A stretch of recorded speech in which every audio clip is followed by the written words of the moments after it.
بسم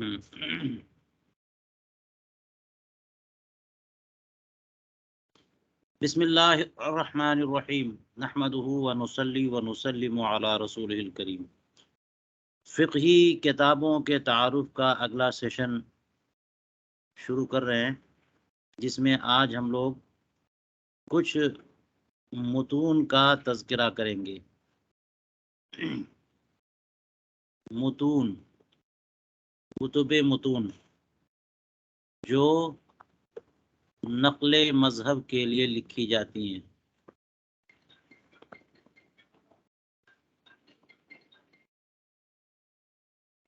اور مذہب حنفی آپ کو پتہ ہے کہ اس کا وافر حصہ ظاہر الروایہ میں موجود ہے، امام محمد کی 6 کتابوں میں، کچھ نوادر میں بھی ہے اور کچھ وقائع اور نوازل میں بھی ہے۔ تو یہ بڑی بڑی کتابیں ہیں جو کئی جلدوں پر مشتمل ہیں، اس لیے بہت سارے فقہائے حنفیہ نے یہ کیا کہ امام محمد کی ان 6 کتابوں سے اخذ کر کے، بڑی محنت سے اس کا مطالعہ کر کے اخذ کر کے خالص مسئلہ اور مذہب بیان کیا، نہایت ہی مختصر الفاظ میں اور آسان اور سلیس اسلوب اور لب و لہجے میں۔ انہی کو متون کہتے ہیں، جن میں قدوری ہے، کنز الدقائق ہے، المختار ہے، بدایت المبتدی ہے، وقایہ ہے، وغیرہ وغیرہ، بہت کتابیں ہیں۔ آپ کو پتہ ہے سب سے زیادہ مشہور آپ حضرات کے لیے قدوری شریف ہے، جس کو مختصر القدوری بھی کہتے ہیں۔ یہی کتاب ہے، قدوری کہہ لیجیے یا مختصر القدوری، کیونکہ اختصار کے ساتھ اس میں مذہب حنفی بیان کر دیا گیا ہے، اس لیے مختصر القدوری کہتے ہیں۔ ایسا نہیں کہ کوئی قدوری کوئی مفصل کتاب تھی اور اس سے اختصار کر دیا گیا، جیسے کہ وقایہ ایک ذرا نسبتاً مفصل تھی، اس سے مختصر الوقایہ تو اختصار کیا گیا، لیکن یہاں یہ بات نہیں ہے۔ مختصر القدوری نام اس کا ہے کہ انہوں نے ظاہر الروایہ کو اختصار کے ساتھ بیان کر دیا۔ امام قدوری یہ اتنا مشہور نام ہے کہ انہی کے نام سے جو ہے نا یہ کتاب بھی مشہور ہو گئی، امام قدوری۔ اصل میں یہ تو نسبت ہے ان کی ہے، ان کا نام ہے امام ابو الحسین احمد ابن محمد القدوری۔ اب آپ قدوری پڑھتے یا پڑھاتے ہوئے سنا دیکھا ہوگا آپ نے کہ قدوری کی وجہ تسمیہ لوگ بیان کرتے ہیں، یا قدور کوئی جگہ تھی وہاں سے نسبت ہے، یا ہانڈیوں کا کاروبار کرتے تھے، وغیرہ وغیرہ۔ اس میں کوئی واضح بات سامنے نہیں آئی، لیکن امام قدوری جو ہیں یہ متوفی ہیں 428 ہجری کے۔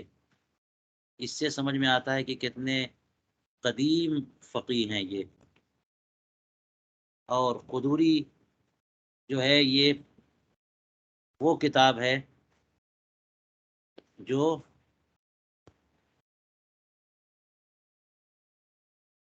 تمام کتب فقہیہ پر مشتمل ہے۔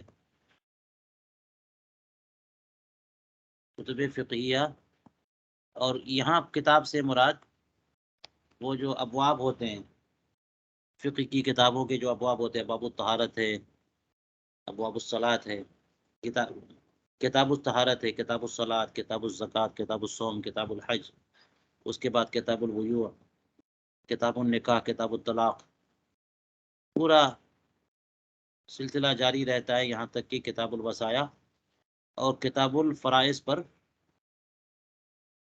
یہ سلسلہ منتہی ہوتا ہے۔ یعنی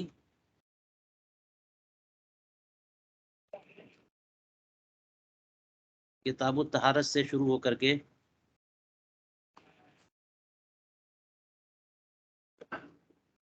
کتاب الفرائض پر ختم ہوتی ہے۔ اب یہ بھی ایک دلچسپ بات ہے کہ اس کی کتابوں کا مطالعہ کیا جائے۔ کتابوں سے مراد اس کی فہرست، کہ اس سے بڑا فائدہ ہوگا اور ایک مزاج پیدا ہوگا کہ کون کون سے ابواب اس میں بیان ہوتے ہیں اور ان کتابوں یا ابواب کا مطلب کیا ہوتا ہے۔ جی، تقریباً 64 کتب ہیں اس میں، یعنی کتاب الطہارت، کتاب الصلاۃ وغیرہ کے طور پر 64 کتابیں ہیں، معاملات میں، خصومات میں، وغیرہ وغیرہ، عبادات کے بعد، اور بڑی ہی جامع کتاب مانی جاتی ہے یہ، تمام کتابوں میں سب سے جامع اور سب سے مستند، سب سے معتمد مانی جاتی ہے، اس قدر معتمد کہ اس کو الکتاب کہتے ہیں۔ جب فقہ میں الکتاب کہتے ہیں تو اس سے مراد قدوری شریف ہوتی ہے۔ قرأت الکتاب، ورنہ عمومی طور پر جب کتاب کہتے ہیں تو قرآن پاک مراد ہے نا، لیکن فقہ حنفی میں جب کتاب کہیں تو اس سے مراد قدوری شریف ہے، اور یہ اس قدر زبردست اور عظیم کتاب مانی جاتی ہے کہ پہلے طلباء، بلکہ علماء، بلکہ فقہا اس کتاب کو زبانی یاد کرتے تھے، مختصر ہونے کی وجہ سے شروع سے آخر تک اس کتاب کو لوگ زبانی یاد کر لیتے تھے، اور ایسا بھی ہوتا تھا کہ بطور تبرک اس کی تلاوت ہوتی تھی اور اس کے بعد دعا کرتے تھے، یہ بھی ہوا، یہ اس قدر متبرک اور بابرکت کتاب مانی جاتی ہے۔ اب اس کی شروع میں دیکھ لیجئے، شروع ہے قدوری میں ایک کتاب جو ہے وہ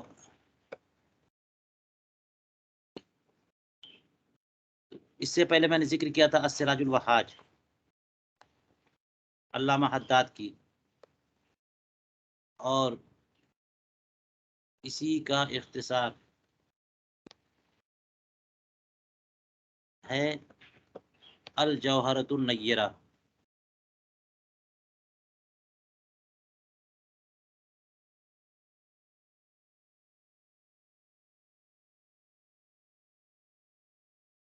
علامہ حدادی نے یہ کتاب لکھی۔ اسی طرح سے ایک کتاب اس کی شرح میں ہے اللباب فی شرح الکتاب، یہ بڑے ہی سلیس اور آسان اسلوب میں یہ کتاب لکھی گئی۔ یہ کتاب آج کل موجود ہے، بہت بعد میں علامہ شامی کے شاگرد ہیں علامہ میدانی، وہ اس کتاب کے مصنف ہیں، اللباب فی شرح الکتاب، ان کو میدانی کہتے ہیں، علامہ عبد الغنی المیدانی، عبد الغنی المیدانی۔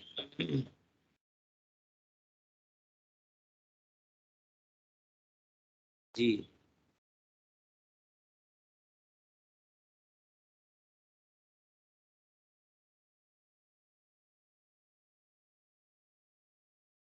اسی طرح سے علامہ قاسم ابن قتلبغہ، جو امام کمال الدین ابن حمام صاحب فتح القدیر کے شاگرد رشید ہیں، انہوں نے بھی قدوری پر کام کیا، اور انہوں نے ایک کتاب لکھا جس کا نام ہے تصحیح القدوری، اس کی بھی پی ڈی ایف میرے پاس ہوتی ہے، انشاءاللہ میں دوں گا۔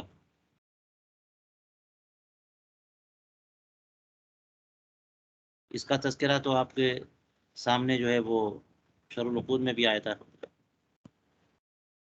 للامام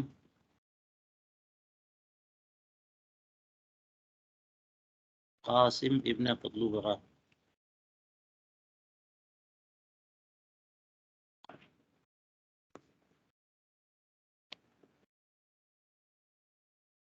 یہ کتاب ہے تصحیح القدوری۔ جی، قدوری کی اصل میں بہت شرحیں لکھی گئی، بعض کا تذکرہ آئندہ بھی آئے گا، ویسے ہدایہ کے تذکرہ میں بھی تفصیلات آتی ہیں کہ ہدایہ جو ہے وہ خود قدوری اور جامع صغیر دونوں پر مشتمل جو کتاب لکھی گئی بدایت المقتدی، اس کی شرح ہے، تو کہہ سکتے ہیں کہ ہدایہ بھی قدوری کی شرح ہے۔ جی، اب دیکھیے اس سلسلے میں